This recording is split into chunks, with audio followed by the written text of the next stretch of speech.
नमस्ते, म योगराज पोखरेल। आज प्यारा विद्यार्थी भाइ बहिनीहरूलाई मैले केमिकल काइनेटिक्स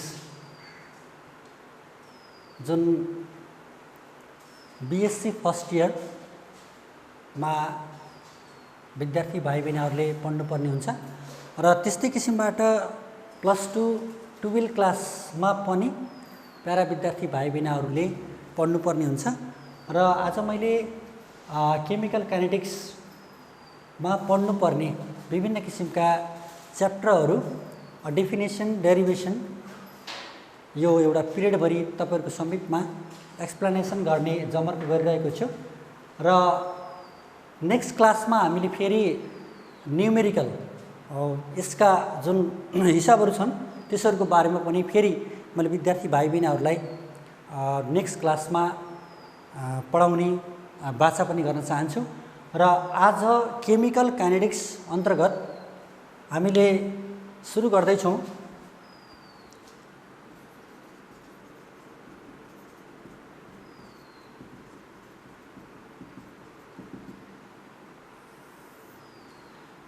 केमिकल काइनेटिक्समा सबैभन्दा सुरुमा पढ्नुपर्छ रेट अफ रिएक्सन।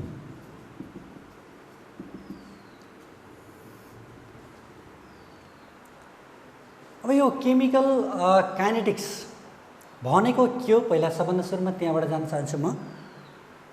केमिकल भन्दा बित्तिकै हामीले रिएक्टेन्ट अनि प्रोडक्ट एउटा रिएक्सनको बारेमा कुरा बुझ्छौँ र काइनेटिक्स भन्दा बित्तिकै यसको मोसन रिएक्टेन्टले प्रोडक्ट दिँदै गर्दा के राख्यो भने के स्थितिमा चाहिँ रिएक्टेन्टले प्रोडक्ट सजिलैसँग दिन सक्छ अथवा कुन रिएक्सन फास्ट हुन्छ कुन रिएक्सन स्लो हुन्छ कुन कारणले गर्दाखेरि रिएक्सन फास्ट हुन्छ अथवा स्लो हुन्छ यावत कुराहरू मोलिकुलारिटीको बारेमा अर्डर अफ रिएक्सनको बारेमा हैन बोन्ड ब्रेकिङ कसरी हुन्छ बोन्ड फर्मेसन कसरी हुन्छ कुन स्टेपमा रिएक्टेन्टबाट प्रोडक्टमा कन्भर्ट हुन्छ यावत कुराहरू गर्छौँ र सबैभन्दा सुरुमा यो रेट अफ रिएक्सन।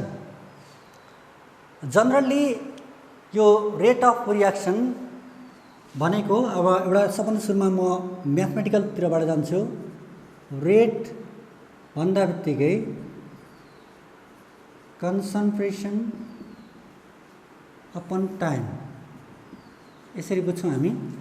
कन्सन्ट्रेसन र टाइमको रेसियो भन्ने बुझ्छौँ र कुनै पनि रिएक्टेन्टको कन्सन्ट्रेसन कति चेन्ज भयो एउटा सर्टेन टाइममा अथवा प्रोडक्ट कन्सन्ट्रेसन कति बन्यो त एउटा सर्टेन टाइममा त्यही नै वास्तवमा के हो त रेट हो। Rate of reaction generally defined as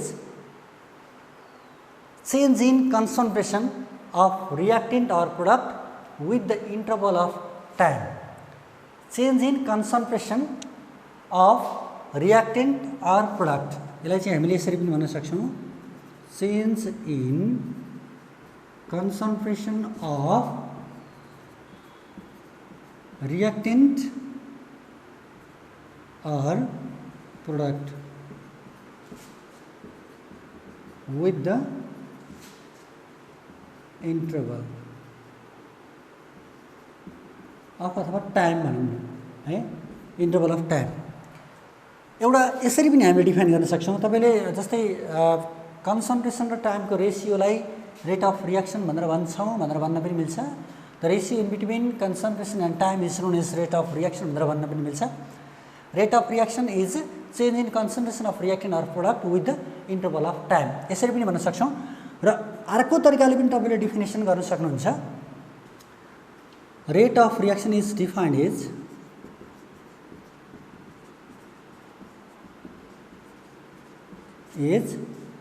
decrease in concentration of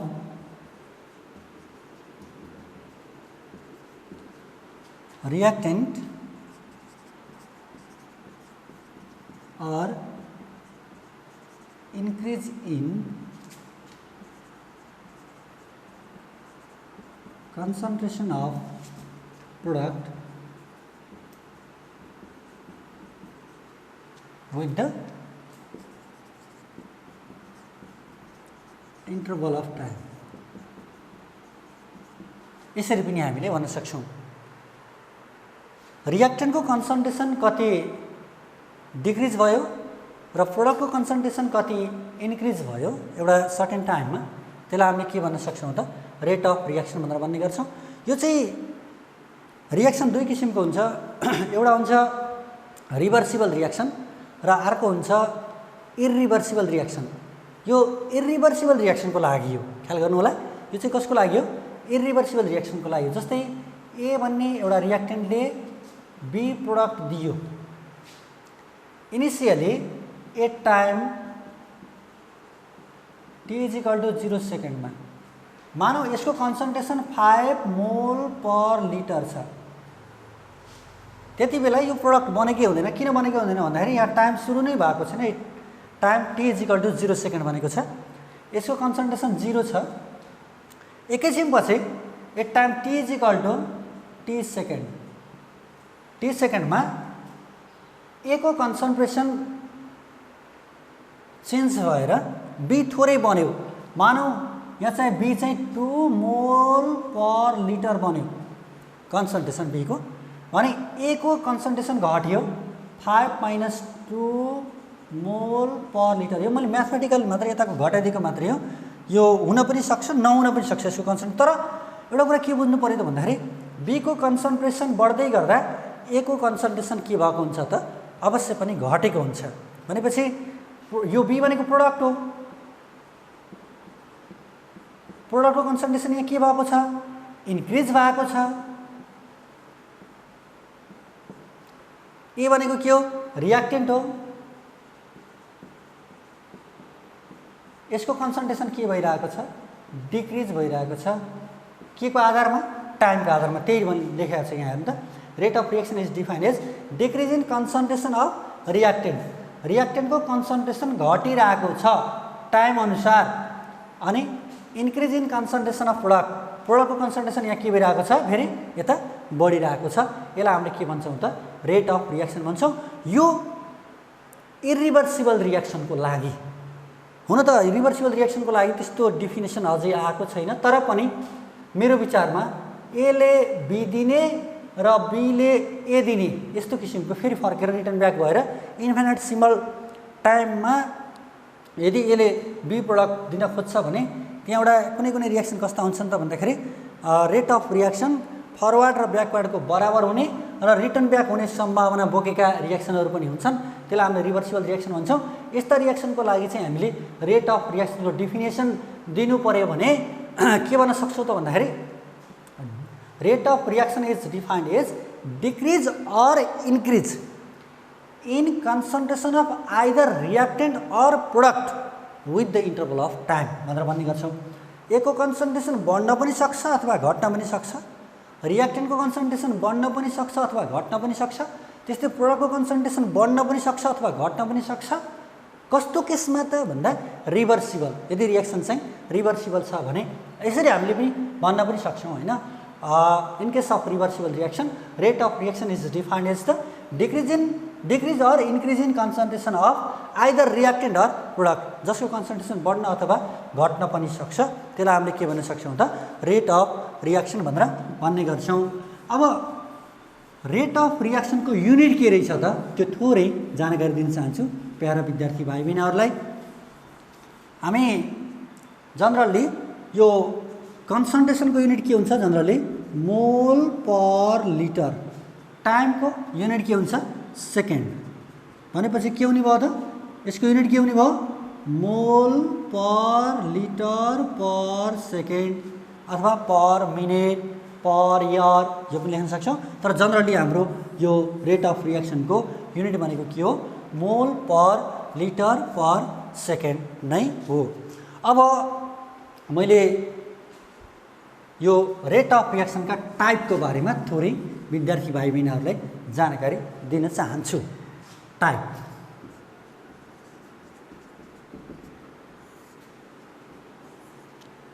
number 1 मा छ average rate of reaction.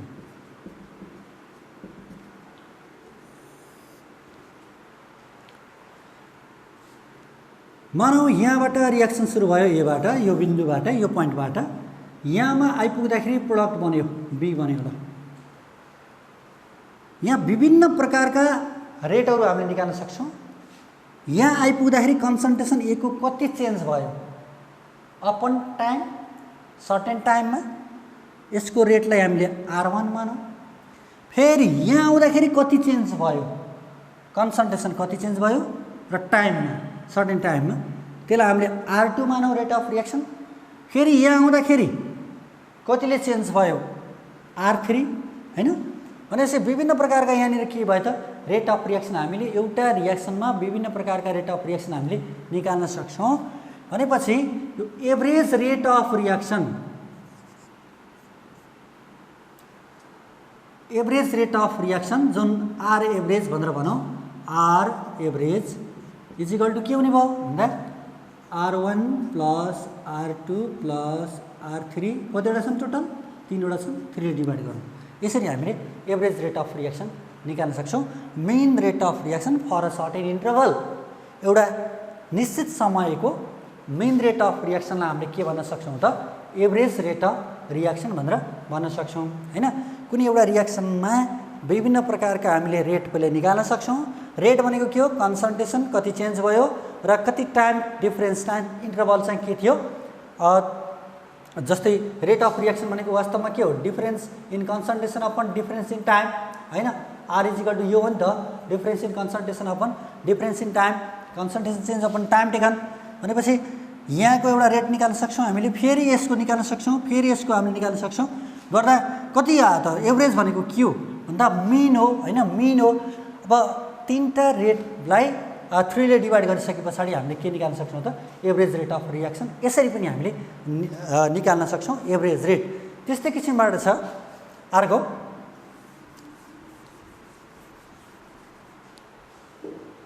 Second नम्बरमा इन्स्टान्टेनियस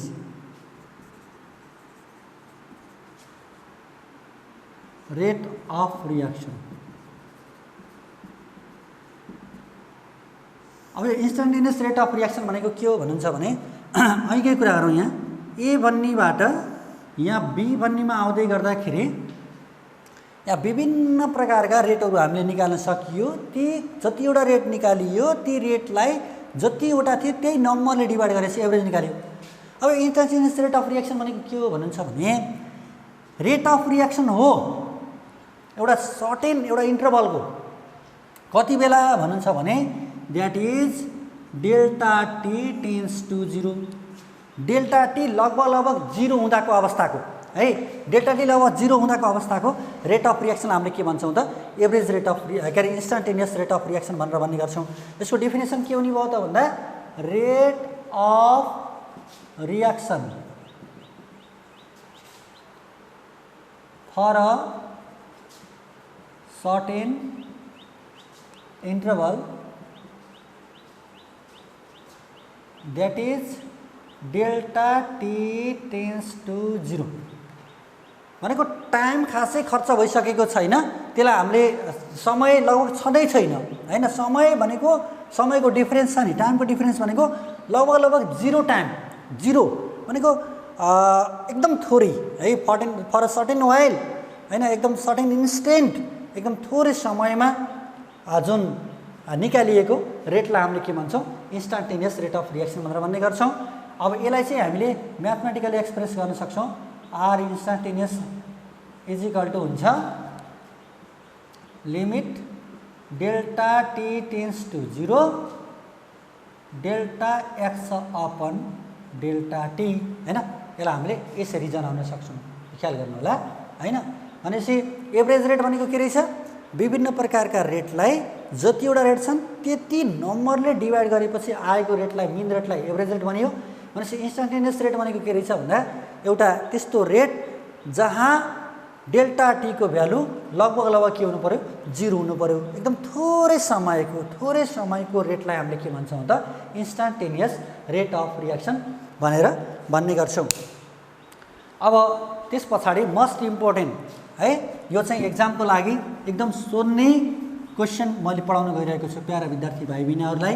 factor affecting the rate of reaction, कुन कुन फ्याक्टरले रेट अफ रियाक्सन एफेक्ट गर्दछ?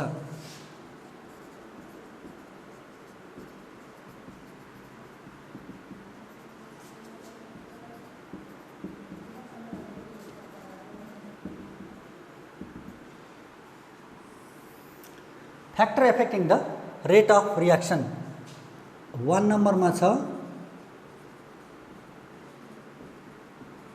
कन्सन्ट्रेसन।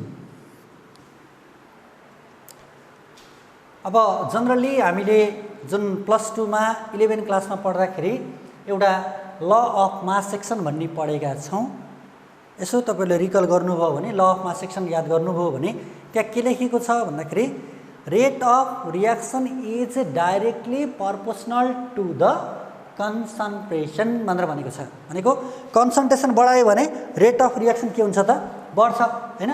भनेपछि according to law of mass action rate of reaction is directly proportional to the के हुने भयो त? कन्सन्ट्रेसन हुने भयो।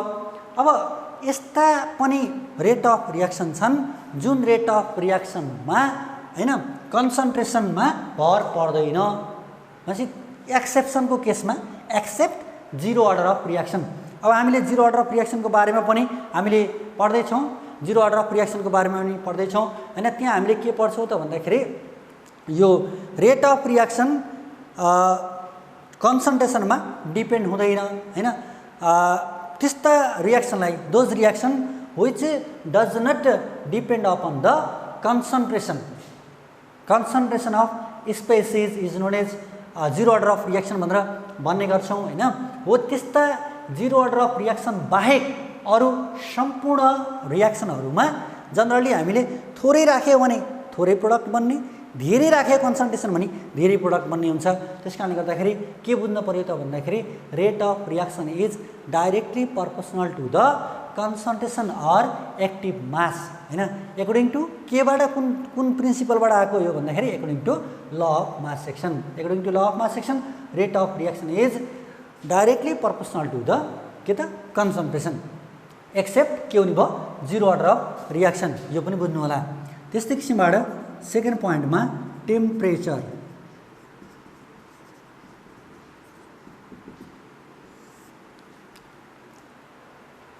कुनै रियाक्सन भएन भने हामीले टेम्परेचर बढायौँ भने, टेम्परेचर दियो भने हैन के हुन्छ? रियाक्सनको रेट बढ्छ। जनरली त्यो थाहा छ। रियाक्सन भएन, ल्याबमा रियाक्सन भएन, ल अब के गर्ने? थोरै तताउँ त, तताइसके पछाडि के हुन्छ? रियाक्सन हुन्छ भनेर भनिन्छ नि। भनेपछि जनरली टेम्परेचरले के गरिदिन्छ? रेट अफ रियाक्सन बढाइदिन्छ। किन भन्दाखेरि टेम्परेचर बढाइसके पछाडि रियाक्टेन्ट स्पेसिसहरूको भेलोसिटी बढ्छ। भेलोसिटी बढ्नु भनेको काइनेटिक एनर्जी बढ्छ। काइनेटिक एनर्जी बढिसके पछाडि के हुने भयो त भन्दाखेरि त्यहाँ bond breaking, bond formation, new bond formation हुने, ओल्ड बोन्ड ब्रेक हुने सम्भावना बढी हुन्छ। मोलिक्युलको बिचमा कोलाइड हुन्छ हैन। त्यस कारणले गर्दाखेरि धेरै प्रोडक्ट बन्ने सम्भावना हुन्छ। त्यस कारणले जनरली के हुन्छ भन्दा temperature increases the rate of reaction. यो प्यारा विद्यार्थी भाइ बहिनीहरूलाई लगभग थाहा छ।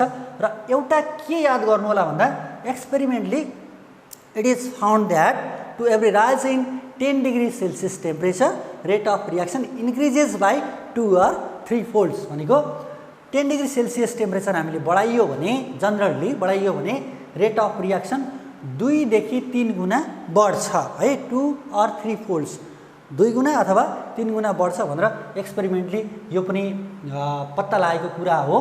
तर यो पनि के भन्दा एउटा सर्टेन एउटा भनौँ न क्राइटेरिया छ यसमा पनि। जस्तै हामीले ह्याबर्स प्रोसेस भन्ने पढ्छौँ। ह्याबर्स प्रोसेस पढ्दै गर्दाखेरि त्यहाँ चाहिँ 450 डिग्री सेल्सियस टेम्परेचर मेन्टेन गर्नुपर्छ भनेर भनिएको छ। 450 को ठाउँमा 460 पुऱ्याइयो भने अनि 2 or 3 फोल्ड्स इन्क्रिज हुन्छ, concentration rate of reaction increase हुन्छ भनेर त्यहाँ हामीले तताउने हो भने मिल्दैन। भनेपछि जनरली यो भन्न खोजेको के हो त भन्दाखेरि एउटा रुम टेम्परेचरमा भइरहेको रियाक्सनमा यदि 10 डिग्री सेल्सियस टेम्परेचर बढाइयो भने 2 or 3 folds rate of reaction increase हुन्छ हैन। अझै फेरि 10 डिग्री बढाइयो भने अझै 2 into 2 or 3 into 3 folds increase हुन्छ। जनरली यो 60-70 डिग्री सेल्सियससम्मको मात्रै कुरा हो, त्यो ख्याल गर्नु होला। यसको पनि एक्सेप्सन छ, एक्सेप्ट एक्जोथर्मिक रियाक्सन। भन्न खोजेको रियाक्सन आफैमा हिट इनर्जी निस्किरहेको छ त्यसमा अझै तपाईहरुले चाहिँ हिट एनर्जी सप्लाई गर्यो, टेम्परेचर अझै बढाइयो भने त रियाक्सन जानेको के अरे कन्सन्ट्रेसन रेट अफ रियाक्सन बढ्ने कुरा भएन। त्यसकारणले गर्दाखेरि एक्जोथर्मिक रियाक्सनमा हामीले टेम्परेचर बढाउनु हुँदैन। यो विद्यार्थी भाइ बहिनीहरूले बुझ्नु होला है। त्यस्तै किसिमबाट थर्ड नम्बरमा छ कुन कुन फ्याक्टरले असर गर्छ। कन्सन्ट्रेसन बढायो भने रेट अफ रियाक्सन बढ्छ except zero order of reaction. Temperature बढायो भने रेट अफ रियाक्सन बढ्छ except exothermic reaction. Generally to every rise in 10 degree celsius rate of reaction increases by 2 or 3 folds। Okay, त्यस्तै हामीले third नम्बरमा पढ्छौँ catalyst. There are two types of catalyst, promoter and inhibitor. Generally negative and positive catalyst भनेर भन्दा पनि ठिकै हुन्छ।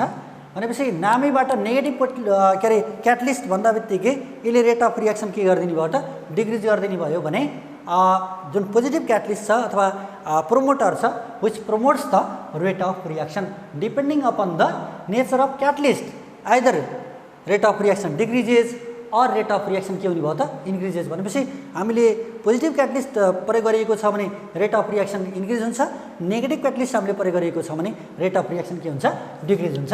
यो क्याटलिस्टको कुरा रह्यो है। त्यस्तै किसिमबाट 4 नम्बरमा सर्फेस एरिया।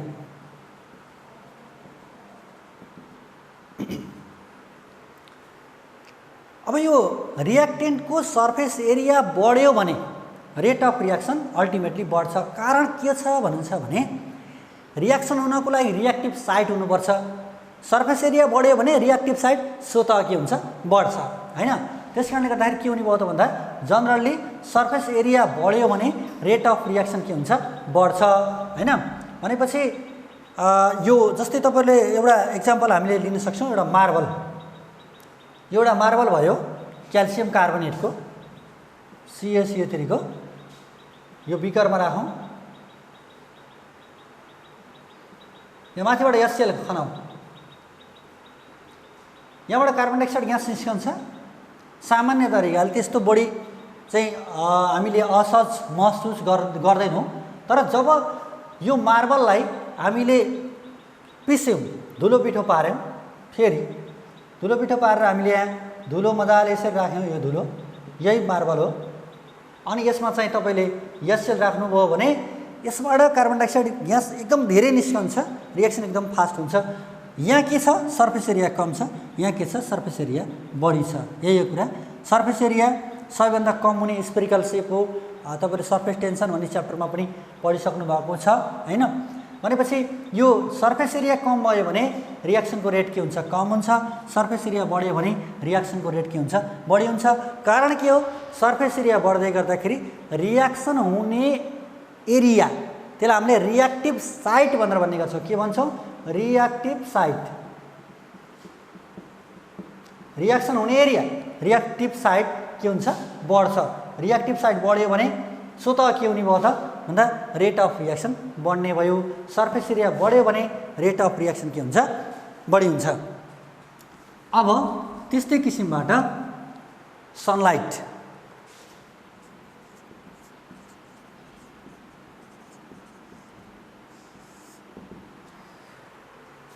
दुई किसिमका रियाक्सन हामीले स्टडी गर्छौँ। एउटा चाहिँ लाइट रियाक्सन हुन्छ, अर्को चाहिँ अथवा लाइट रियाक्सनलाई हामीले फोटोकेमिकल रियाक्सन भनेर भन्ने गर्छौँ र अर्को डार्क रियाक्सन भनेर भन्ने गर्छौँ। अब यहाँ के हुन्छ भन्नुहुन्छ भने यो सनलाइटको प्रेजेन्समा पनि जनरली सनलाइटको प्रेजेन्समा के हुन्छ भन्दा यो फोटोकेमिकल रियाक्सन रहेछ अथवा लाइट रियाक्सन रहेछ भने तिनीहरूको रियाक्सन इनिसिएसन गर्ने र रेट अफ रियाक्सन इन्क्रिज गराउने काम कसले गर्छ फोटोनले गर्छ। त्यसकारणले गर्दाखेरि generally photon increases sunlight increases the rate of reaction for के हुने भयो त भन्दा लाइट रियाक्सन। डार्क रियाक्सनको केसमा तपाईले चाहिँ सनलाइट राख्नुभयो भने झन् रेट अफ रियाक्सन के हुन्छ डिक्रिज हुन्छ। जस्तै एउटा एक्जाम्पल म दिन सक्छु। हाइड्रोजन र यो क्लोरिनको रियाक्सन यो सनलाइटको प्रेजेन्समा हुन्छ भने त्यही हाइड्रोजन र आयोडिनको रियाक्सन सनलाइटको प्रेजेन्समा हुँदैन। यसलाई चाहिँ हामीले के को प्रेजेन्समा गराउनुपर्छ डार्क हैन, डार्क गराउनुपर्छ, रुमलाई डार्क गराउनुपर्छ। त्यसकारणले गर्दाखेरि यसमा पनि के हुने भयो त भन्दाखेरि फोटोकेमिकल रियाक्सनमा सनलाइटले रेट अफ रियाक्सन के गरिदिन्छ बढाइदिन्छ भनेपछि यसको एक्सेप्सनको केसमा हामीले के लेख्न सकिन्छ त भन्दाखेरि यो dark reaction except dark reaction भनेर भन्न सकिन्छ। एकदम धेरै इम्पोर्टेन्ट यो concentration, temperature, catalyst, surface area, sunlight कुनले चाहिँ रेट अफ रियाक्सन इन्क्रिज अथवा डिक्रिज के गर्छन् भन्ने कुरा प्यारा विद्यार्थी भाइ बहिनीहरूको समिटमा मैले बताइसकेको छु। हामीले रेट अफ रियाक्सनको बारेमा राम्रैसँग पढिसकेका छौँ। यदि केही तपाईँलाई कन्फ्युजन लागेको खण्डमा अवश्य पनि विद्यार्थी भाइ बहिनीहरूले प्रतिक्रिया राम्रो नराम्रो जे पनि दिन सक्नुहुन्छ। बुझेको खण्डमा बुझियो अथवा फास्ट स्लो के भइरहेको छ यो तपाईँले जानकारी दिनुभयो भने मलाई आगामी क्लासहरू गर्दै गर्दाखेरि तपाईँहरू एकदम मलाई पनि सजिलो थियो भन्ने पूर्ण आशा अभिलाषा पनि यहाँनिर व्यक्त गर्न चाहन्छु।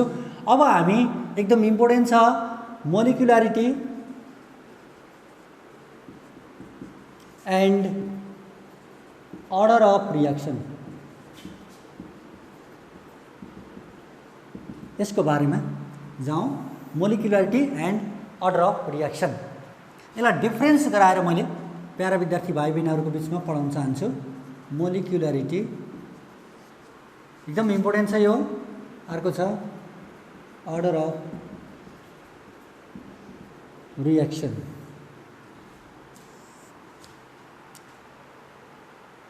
अब जस्तै यहाँनिर एउटा एक्जाम्पलबाट सुरु गर्छु। NH3 बनाउँदै गर्दाखेरि N2 र S2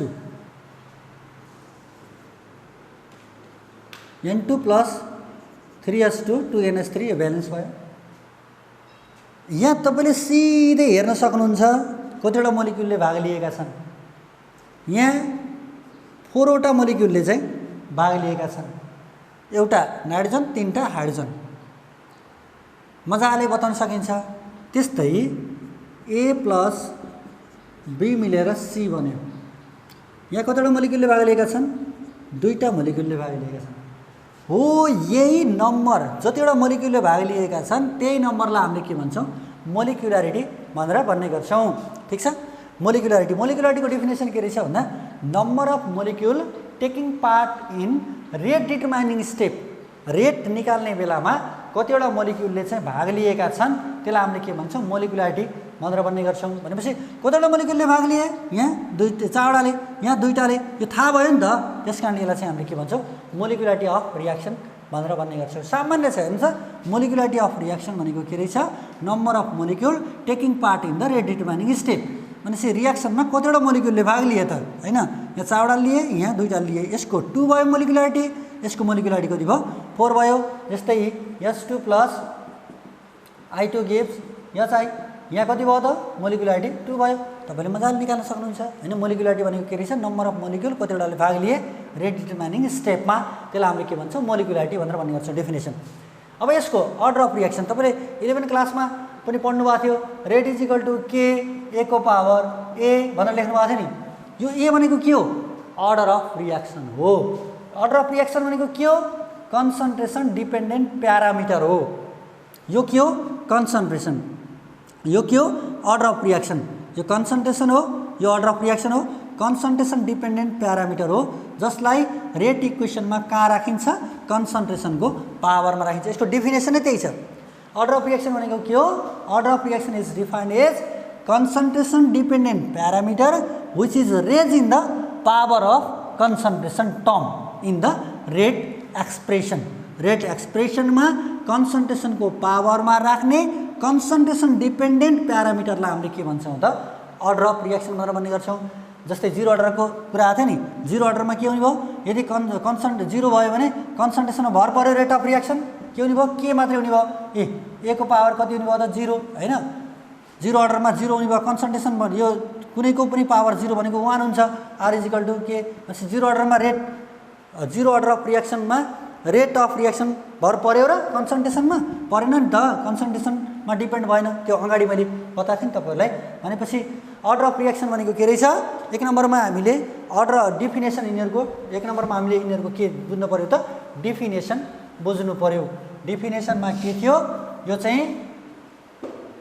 चाहिँ के थियो भन्दा नम्बर अफ मोलिक्युल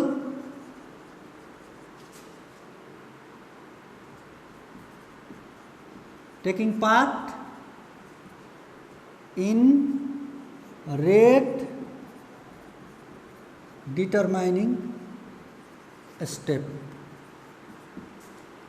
यसमा के थियो यसको डेफिनेसन concentration dependent parameter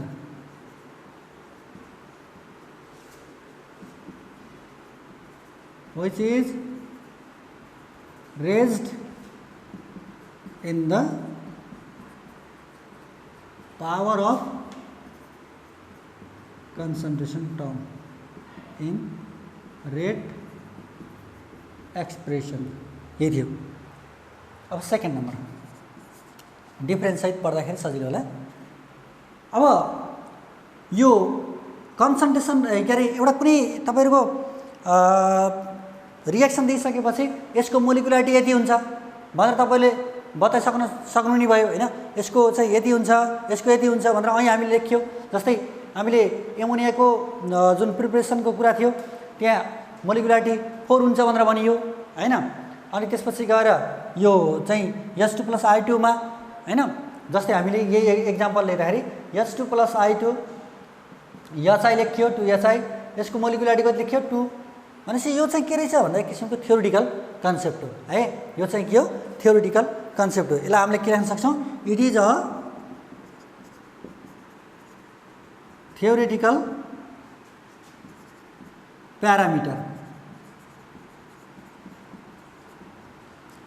अब यो यसको अर्डर अफ रिएक्सन कति हो भनेर कसैले झ्याप्पै सोध्यो भने कसैले पनि अर्डर अफ रिएक्सन यति हो भनेर भन्न सक्दैन. यसको लागि के एक्सपेरिमेन्ट गर्न जानुपर्छ. कन्सन्ट्रेसन 1 टाइम्स डिपेन्ड भयो कि हाफ टाइम डिपेन्ड्स भयो कि डिपेन्ड भएन कि कन्सन्ट्रेसन थप्दाखेरि डबल भयो कि के भयो एक्सपेरिमेन्ट गर्न जानु पर्यो अथवा कि म्याथमेटिकल अपरेसन गर्नुपर्छ. त्यसकारणले गर्दाखेरि यो चाहिँ साच्चै के हो त भन्दा एक्सपेरिमेन्टल प्यारामिटर हो.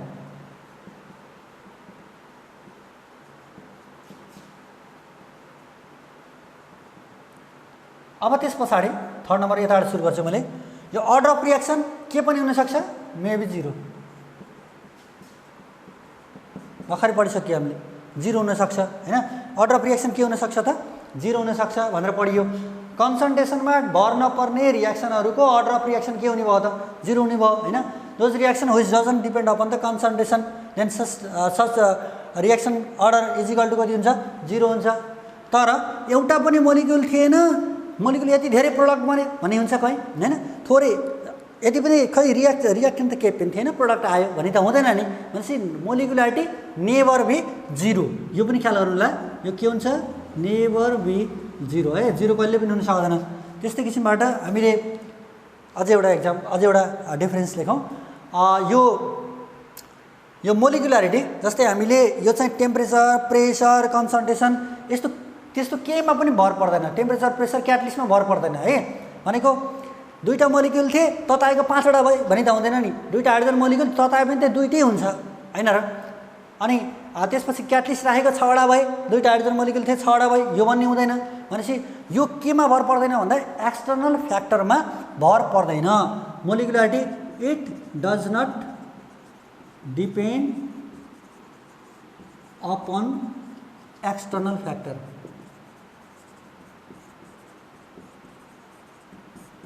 कुरो बुझ्नुभयो. यो चाहिँ जस्तै हामीले टेम्परेचर बढाए पनि दुईटा मोलिक्युल 3टा 4वटा हुने सम्भावना छैन.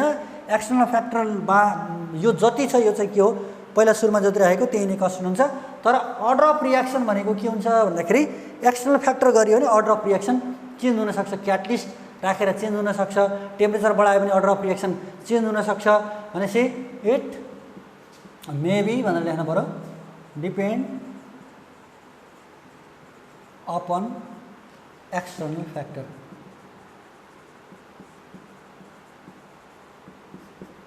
कुरो बुझ्नुभयो. यसरी चाहिँ हामीले मोलिकुलारिटी र अर्डर अफ रिएक्सनको बारेमा पनि केही कुराहरू जान्न सक्छौं. प्यारा विद्यार्थी भाइ बहिनीहरूलाई मैले मोलिकुलारिटी र अर्डर अफ रिएक्सनको बारेमा केही कुराहरू सिकाउने यहाँ कोसिस गरेको छु. यदि केही तपाईहरुलाई लागेको खण्डमा अवश्य पनि मेरो अफिसियल च्यानल जुन योगराज पोखरेल अफिसियल च्यानल छ त्यसमा चाहिँ तपाईहरुले कमेन्ट गर्न सक्नुहुनेछ. र अब जाउँ हामी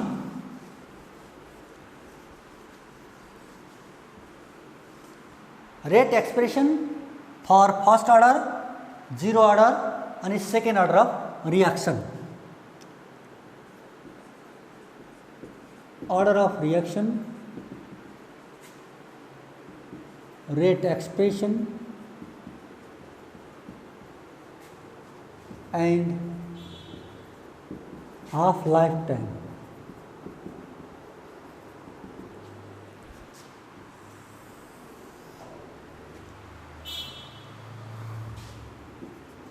सुरुमा जीरो अर्डर अफ रिएक्सन।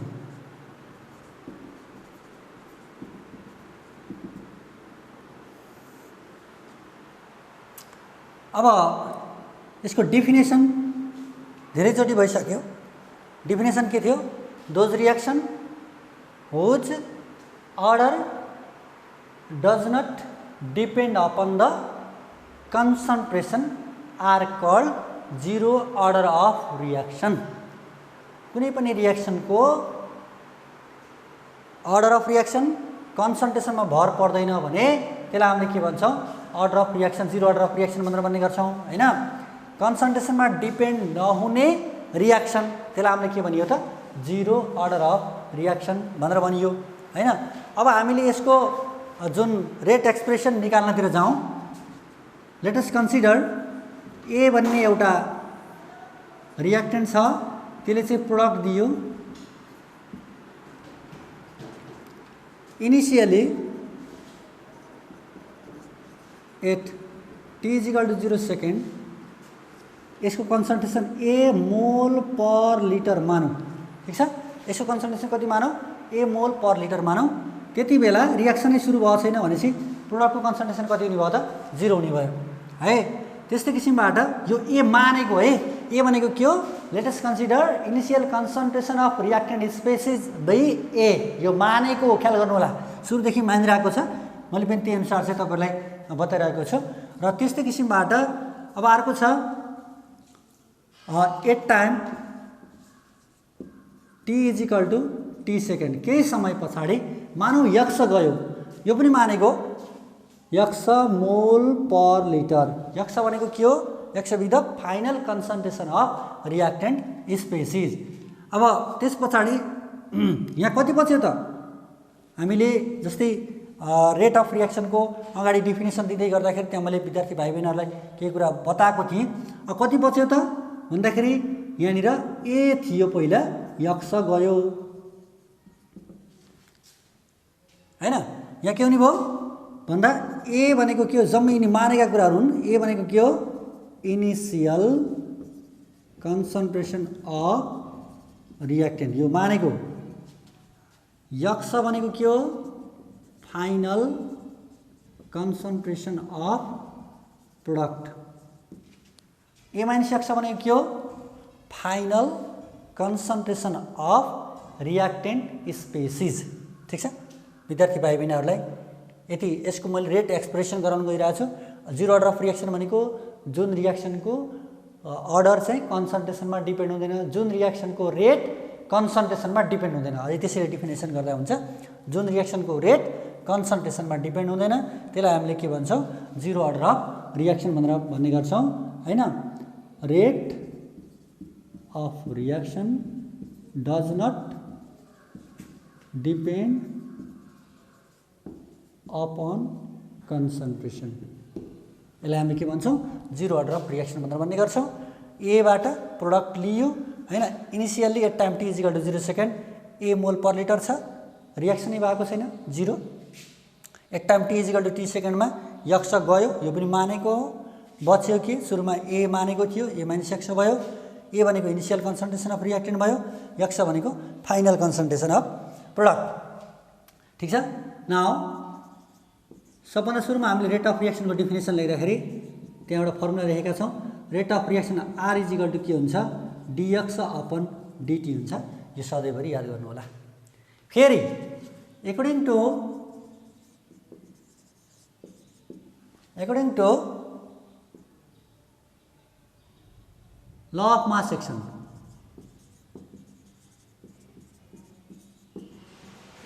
ल अफ मास सेक्सन अनुसार rate of reaction is directly proportional to the final concentration of reactant species. यो खास ख्याल गर्नु होला। यसले के भन्यो भन्दा rate of reaction is directly proportional to the final concentration of reactant species. Reactant species final concentration के छ? A माइनस एक्स छ र P पनि लेखिन्छ, जुन P भनेको के हो? अर्डर अफ रिएक्सन हो। और R is equal to k a minus x को पावर P। मैले अब यसलाई चाहिँ यतापट्टि लगेर यहाँलाई लेख्छु। यो इक्वेसन 1 लेखौँ, यो इक्वेसन चाहिँ हामीले के राखौँ? 2। ठीक छ? ओके। जहाँ P where P is equal to के हो? Order of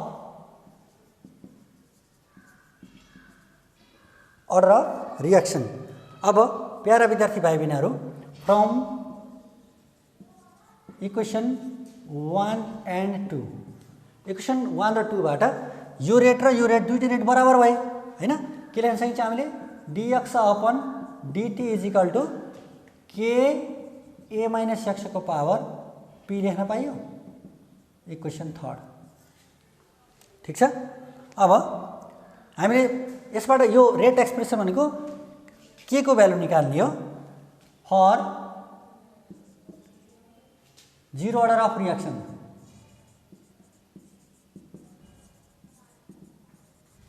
P is equal to के हुने भयो? 0। P भनेको के? Order of reaction. Zero order of रिएक्सनको लागि P को भ्यालु कति हुने भयो? 0। 0 राखिसकेपछि यहाँ के हुने भयो हेर्नु त? dx upon dt is equal to k a minus x को power P, a minus x को पावर 0। यति नै भयो। ठीक छ? ठीक छ हैन? ए माइनस एक्स को पावर 0, केही को पावर पनि 0 भन्दा बित्तिकै के हुने भयो त? अब मैले यो एउटा स्टेप यहाँ लेखिन। ए माइनस एक्स को पावर 0, केही को पावर पनि 0 भनेको के हो त भन्दा 1 हो। भनेपछि यसलाई हामीले के लेख्न सक्छौँ? और dx इज इक्वल टू के dt लेख्न सक्छौँ। ठीक छ? dx इज इक्वल टू के dt लेख्न सक्छौँ। अब यो डिफरेन्शियल फर्मलाई इंटीग्रेशन गर्यो भने हामीले रियल इक्वेसन, रियल एक्सप्रेसन प्राप्त गर्न सक्छौँ। डिफरेन्शियल फर्म छ यो, यसलाई हामीले के गर्ने त? इंटीग्रेशन गर्ने है। डेरिभेटिभ गरियो भने हामीले के पाउँछौँ त? रियल एक्सप्रेसन पाउँछौँ। भनेपछि अब यसबाट म थोरै प्यारा विद्यार्थी भाइ बहिनीहरूलाई यही थोरै गर्छु। नाउ इंटीग्रेटिङ वी गेट, ल इंटीग्रेशन गरौँ त। dx को इंटीग्रेशन गर्ने, के dt को इंटीग्रेशन गर्ने है। dx को इंटीग्रेशन के हुन्छ? x भयो हैन? त्यस पछाडी 1 को इंटीग्रेशन गर्नु विथ रेस्पेक्ट टु dx भनेको x भयो।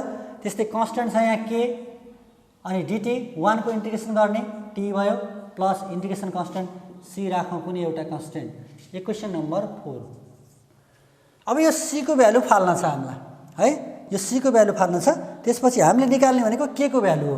यस पछाडि हामी यहाँ अगाडि यसरी यहाँ अगाडि बढौँ। ल हेर्नुस् है। when t is equal to 0 second, t is equal to 0 second हुँदा x को भ्यालु कति छ? 0। when t is equal to 0 second, x को भ्यालु कति छ? 0।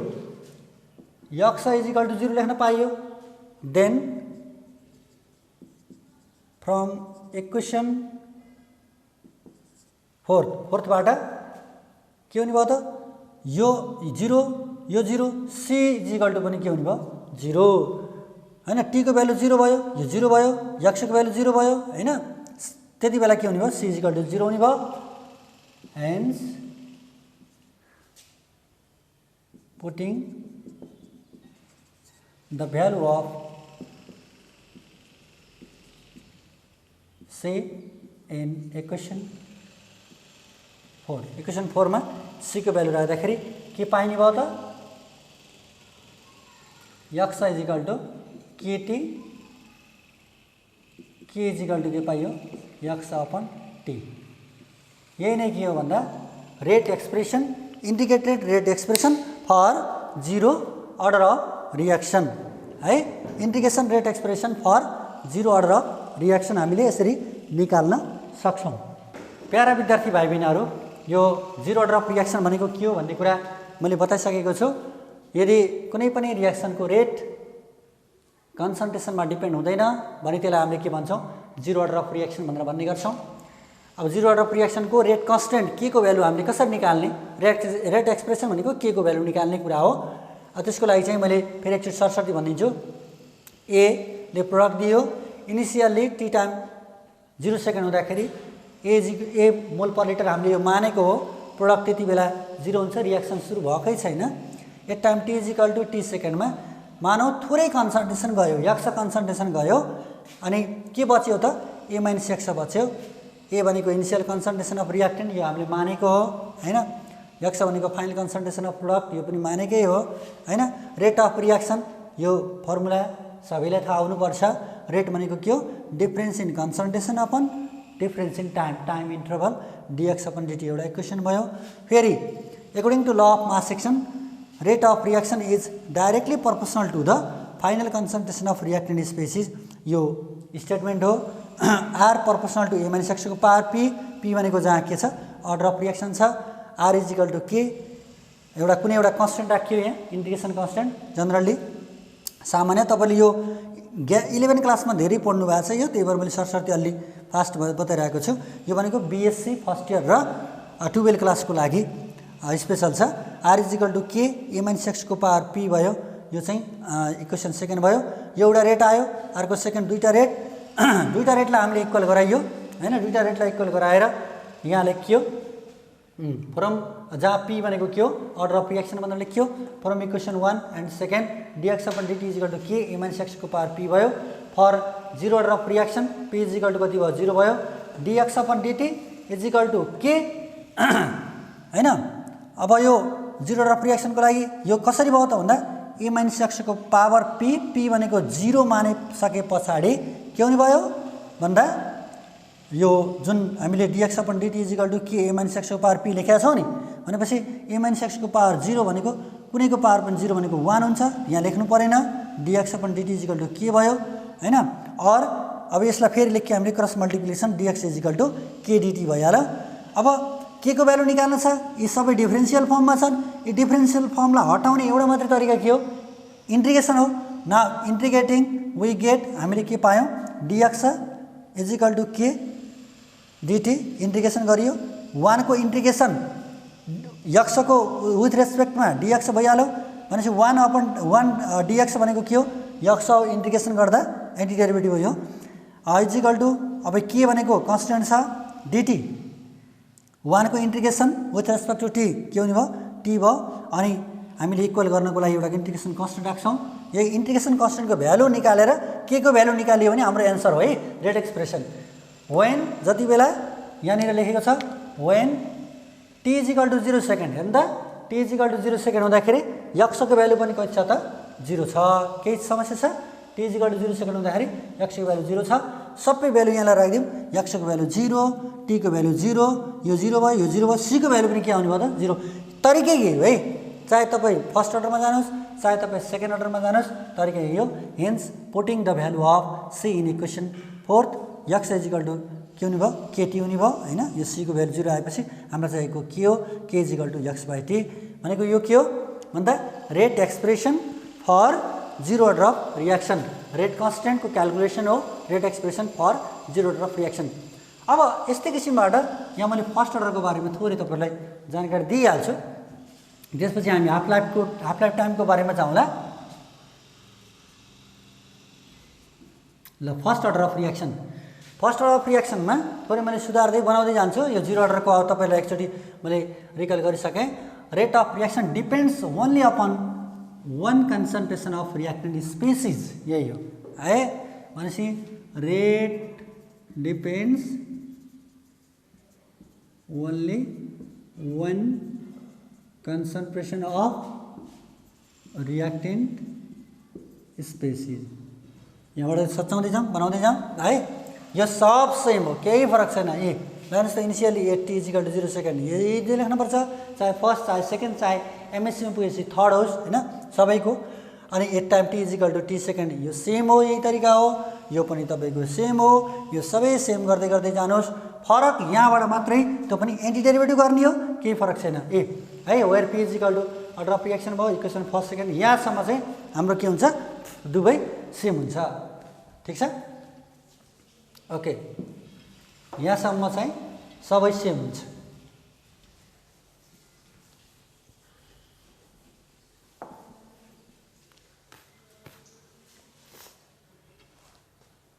अब मैले यस पछाडि यो इक्वेसनलाई मैले अलि माथि लेखिदिन्छु थोरै, यहाँ फेरि इन्टिग्रेसन गर्दाखेरि त्यति ठाउँ नपुग्न सक्छ, एउटै बोर्डमा एकै ठाउँ तपाईँहरूलाई सजिलो होला। ल, इक्वेसन 1 र 2 बाट हेर्दाखेरि के आयो भन्नुहुन्छ भने dx upon dt is equal to k आयो, के a माइनस x को पावर p को ठाउँमा हामीले कति लेख्ने हो, 1 लेख्ने हो है। For first order of reaction p को ठाउँमा हामीले कति लेख्ने हो, 1। अनि 0 लेखिएको थियो, 0 अर्डर अफ रिएक्सन थियो हैन। अब cross dx upon a minus x भयो इजिकल टु के dt, केही समस्या छैन हैन। क्रस मल्टिप्लिकेसन गरेको dx, यसलाई चाहिँ अपन मलाई x, के dt, x एकातिर ल्यायो। अब तपाईहरुले थाहा छ नाउ इन्टिग्रेसन गरेर रियल भ्यालु निकाल्ने हो हैन। अब इन्टिग्रेसन गर्न पनि धेरै विद्यार्थीलाई म्याथ पनि पढ्नु भएको छ, सबै थाहा छ। 1/x को इन्टिग्रेसन के हुन्छ, ln x हुन्छ हैन। 1/a माइनस x भइसकेपछि माइनस कोएफिसिएन्ट के छ, x को कोएफिसिएन्ट -1 छ, त्यसकारणले माइनस हामीले अगाडि राख्नु पर्यो। भनेपछि के हुने भयो, minus ln a minus x, यो बुझ्नु पर्यो है तपाईहरुले। 1/x को इन्टिग्रेसन के हुन्छ, ln x हुन्छ। तर x को कोएफिसिएन्ट के छ भने त्यसलाई हामीले अगाडि लगाएर राख्दिने हो है। के हुने भयो त, ln a माइनस x भयो। ठीक छ, इजिकल टु के 1 dt t plus c। Equation कति नम्बर पुगेको थियो यहाँ मैले, ल ठिक छ, मैले यहाँ थर्ड लेखिदिइसकेँ हैन। अब त्यस पछाडि अर्को कुरा तपाईलाई मैले सिकाइसकेँ हैन।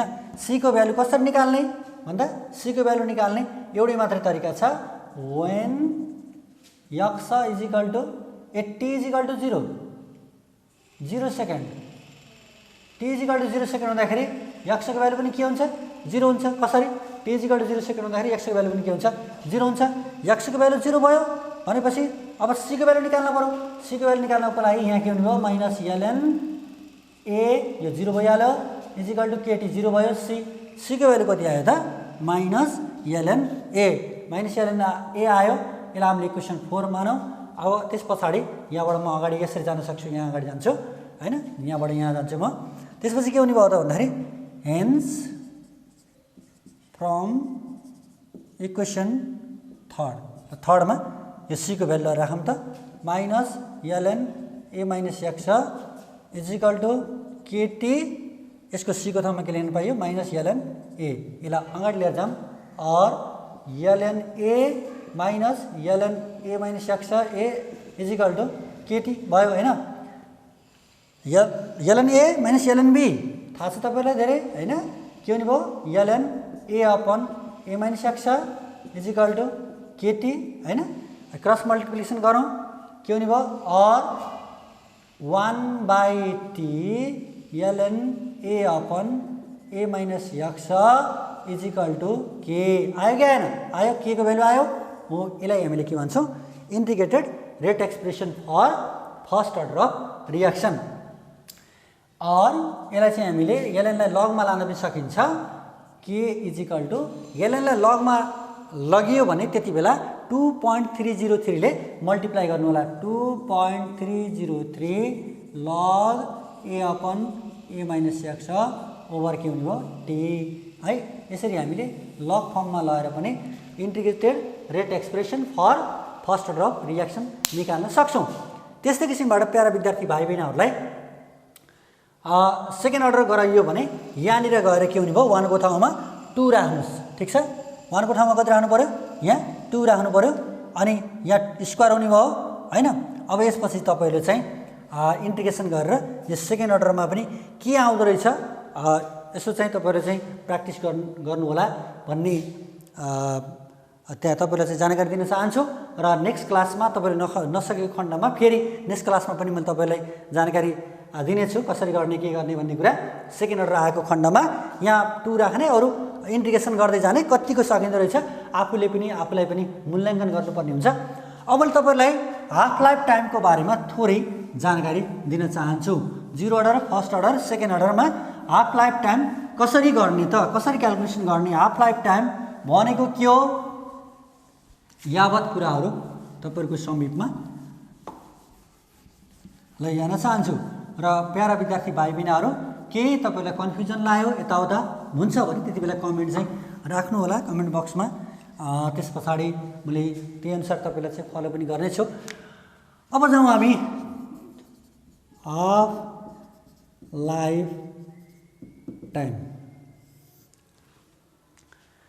हाफ लाइफ टाइम भनेको के हो भन्दाखेरि time required to disintegrates half of initial concentration of reactant species.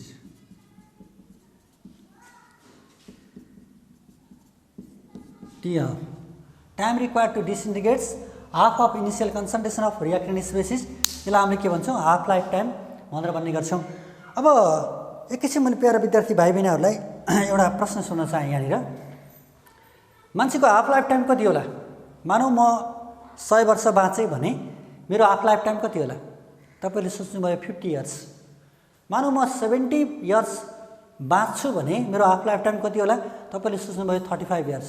मान्छेको हाफ लाइफ टाइम हुँदैन। क्वेसन हेर्नुहोस् यसको डेफिनेसन हेर्नुहोस् कुनै पनि स्पेसिसको हाफ कन्सन्ट्रेसन प्रोडक्ट बन्नको लागि कति समय लाग्छ त्यसलाई भनिन्छ हाफ लाइफ टाइम। भनेको यत्रो स्पेसिस छ यो कति बेला यसको हाफ बन्छ त्यति बेलाको टाइमलाई भनिन्छ टी हाफ। यो मान्छेको चाहिँ अब 50 इयर्समा आधा शरीर सकिने आधा रहने भन्ने हुन्छ हुँदैन। आधा सकिनु पर्यो आधा प्रोडक्ट बन्नु पर्यो आधा चाहिँ के हुनु पर्यो बच्नु पर्यो त्यसलाई हामीले हाफ लाइफ टाइम भनेर भन्ने गर्छौँ। यो पनि तपाईँहरूलाई आज मैले क्लियर कन्सेप्ट गर्ने प्रयास गरेको छु। भनेपछि कति समयमा कुनै पनि रियाक्टेन्ट आधा प्रोडक्टमा बन्छ आधा कन्सन्ट्रेसन चेन्ज हुन्छ अथवा आधा रियाक्टेन्ट सकिन्छ त्यसलाई हामीले के भन्छौँ हाफ लाइफ टाइम भनेर भन्ने गर्छौँ। अब फर फर्स्ट अर्डर 0 अर्डर पहिले 0 अर्डरको कुराहरू 0 order of reaction 0 order of रियाक्सनको लागि के हुने भयो त भन्दाखेरि हामीसँग ऐनैको रियाक्सन हामीले हेर्न सक्छौँ हैन। यो प्रोडक्ट भइहाल्यो एट टाइम t = 0 सेकेन्डमा यसको कन्सन्ट्रेसन a छ यो 0 छ t = t सेकेन्डमा a - x छ यो चाहिँ के छ x छ हैन। t = t हाफ भयो भने के हुन्छ भन्दा x को भ्यालु हुन्छ हाफ a/2। सुरुमा कति थियो a थियो कति भयो a/2 भयो। यति कुरा x को ठाउँमा कति राखिदिने हो a/2 राखिदिने यो कुरा ख्याल गर्नु होला। t हाफमा हुँदाखेरि x को ठाउँमा के लेख्ने हो a/2 लेख्ने हो हैन। नाउ वी हैव हामीसँग छ rate expression for 0 order of reaction. 0 order of रियाक्सनको लागि रेट एक्सप्रेसन के थियो k = x/t थियो। અહીં मैले निकालेको थिएँ याद गर्नुहोस् तपाईँहरूले हैन। अब के गर्ने भयो और k को ठाउँमा के नै लेख्ने x को ठाउँमा के लेख्ने भनेको छु मैले भर्खरै a/2 t को ठाउँमा के लेख्ने t हाफ ख्याल गर्नु है। t को ठाउँमा t हाफ लेख्ने x को ठाउँमा के लेख्ने a/2 x को ठाउँमा के लेख्ने a/2 कति बेला t हाफ हुँदाखेरि हैन कतिमा कन्भर्ट भएको हुन्छ x को भ्यालु कति हुन्छ a चाहिँ कतिमा गएको हुन्छ a/2 मा गएको हुन्छ x को भ्यालु चाहिँ a/2 भएको हुन्छ अनि t भनेको के हुन्छ t हाफ हुन्छ। यसबाट हामीले के निकाल्न सकियो भन्दाखेरि यहाँनिर t हाफ = a/2k आयो क्या हैन।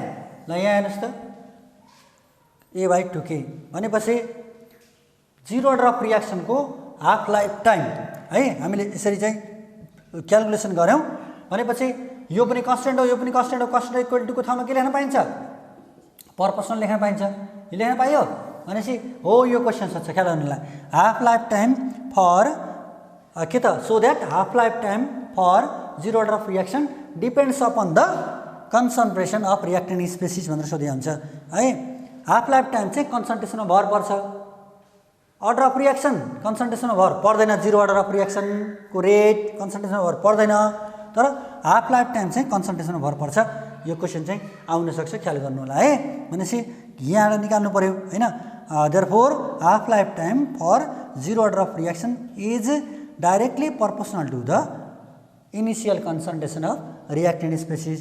That means half lifetime depends upon the concentration of reactant species. यो हामीले लेखिसकेको हाफ लाइफ टाइम हुँदाखेरि आधा गयो ए थियो आधा गएपछि a/2 भयो x को ठाउँमा a/2 लेख्नुस् t को ठाउँमा t हाफ लेख्नुस् अरु केही समस्या छैन।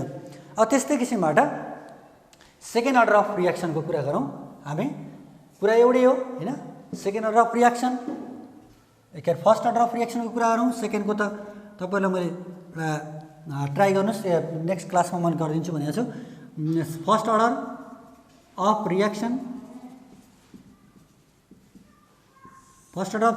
हैन अब फर्स्ट अर्डर अफ रियाक्सनमा पनि सेम यहाँसँग केही छैन हामीसँग फर्स्ट अर्डर अफ रियाक्सन को एउटा एक्सप्रेसन छ हैन फर्स्ट अर्डर अफ रियाक्सन को एक्सप्रेसन के हो अनि भर्खरै निकालेको है फर्स्ट अर्डर ल फर्स्ट लेखेँ मैले फर्स्ट अर्डर अफ रियाक्सन को लागि अब यो त केही गर्ने कुरा भएन हैन फर्स्ट अर्डर को लागि के हुन्छ भन्दा rate expression k is equal to याद गर्नुस् त 2.303 log a upon a minus x over t यही हो हामीले निकालेको है यो भन्दा अगाडिपट्टि हामीले निकालिसकेका छौं अब जति बेला for half life time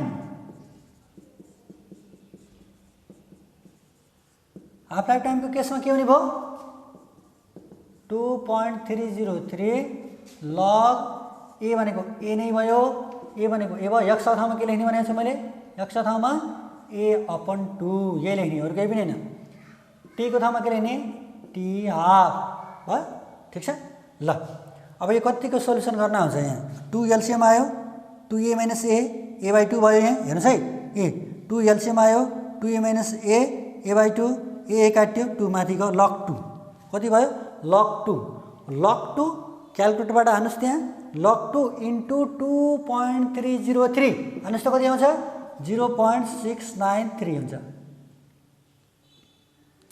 log 2 into 2.303 हानुस् त 0.693 आउँछ 693 अपन के हुने भयो t हाफ यसलाई हामीले मिलाएर लेख्दा के हुने भयो t half is equal to 0.693 upon k आयो कि हैन आयो भनेपछि हाफ लाइफ टाइम यहाँ कन्सन्ट्रेसनमा भर परेको छ हेर्नु त कन्सन्ट्रेसनमा भर परेको छैन भनेपछि यहाँ क्वेशन तपाईलाई के सोध्न सक्छ भन्दा so that half life time for first order of reaction does not depend upon the concentration of reacting species भनेर सोध्यो भने हामीले यहाँसम्म गर्न सक्नु पर्यो हैन therefore half life time for first order of reaction does not depend upon the concentration of reacting species के रहेछ त हाफ लाइफ टाइम भनेको टाइम रिक्वायर रहेछ कुनै पनि रियाक्टेन्ट आधा प्रोडक्टमा बन्ने समय रहेछ टी हाफबाट डिनोसन गरिन्छ फर्स्ट अर्डर अफ रियाक्सनको लागि ए प्रोडक्ट यो हामीले अगाडि पनि लेखियो